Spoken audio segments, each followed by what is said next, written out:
Why do ancient buildings never get lost? Because they always know their history and can find their way back to the foundation of the past.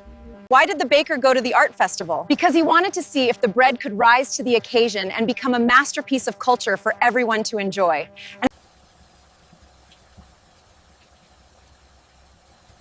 I love how peaceful this moment is.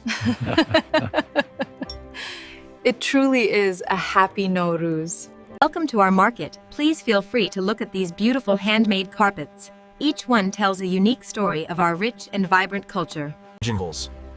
The evening air is so peaceful here as the sun begins to set over the ancient city streets, making the atmosphere feel truly. Why do the stars seem so much brighter tonight? Perhaps it is because the heavens themselves are preparing to witness the events that will soon unfold.